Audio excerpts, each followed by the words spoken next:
The film opens with a chilling montage recounting the devastation caused by the Simian Flu pandemic, which wiped out most of humanity. The virus, which originated from experiments conducted on apes in Rise of the Planet of the Apes, 2011, led to the downfall of human civilization. Cities are overgrown with vegetation, communication networks have collapsed, and the remnants of humanity struggle to survive in small pockets. Meanwhile, Caesar, Andy Serkis, the genetically enhanced ape who led his kind to freedom in the previous film, has established a thriving ape colony in the Muir Woods near San Francisco. The apes have built homes, developed a society, and even established their own education system. Caesar, now a wise and powerful leader, has a mate, Cornelia, and 2 children, including his eldest son, Blue Eyes. A decade has passed since the fall of civilization, and the apes have seen little sign of humans, until now. A small group of survivors from San Francisco, led by Malcolm, Jason Clarke, Ellie, Carrie Russell, and their teenage son, Alexander, accidentally stumbles into ape territory.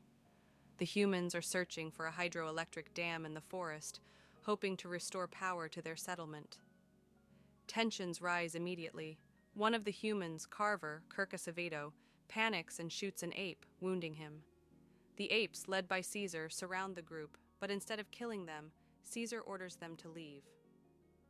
This display of mercy surprises Malcolm and his team, but it also highlights the fragile peace between the 2 species.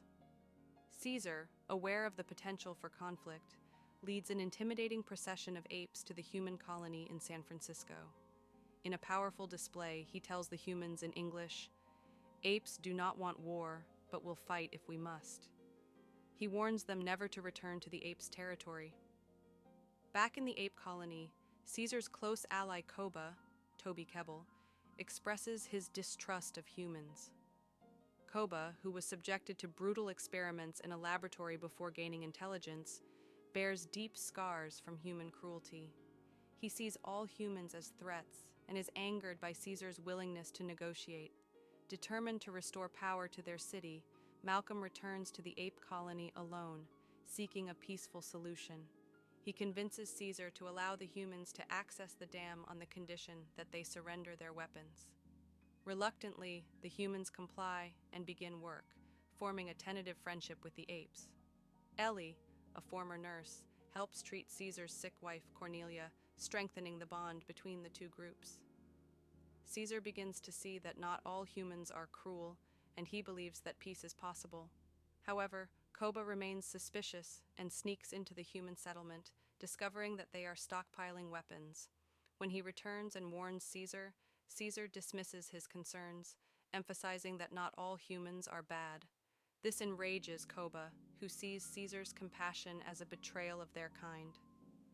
Determined to eliminate the human threat and seize power, Koba secretly murders 2 human guards and steals a rifle. He then ambushes Caesar, shooting him and making it appear as though the humans were responsible. With Caesar seemingly dead, Koba declares war, rallying the apes into an attack on the human colony. The apes, now under Koba's brutal command, storm the human settlement, overwhelming their defenses. Many humans are killed, and those who survive are imprisoned.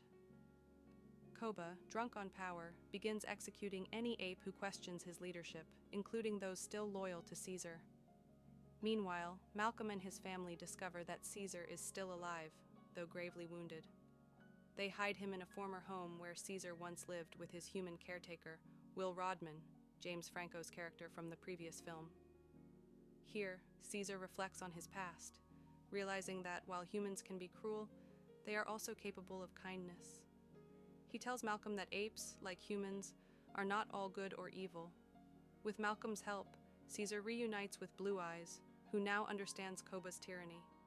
Gathering the remaining loyal apes, Caesar leads a final confrontation against Koba.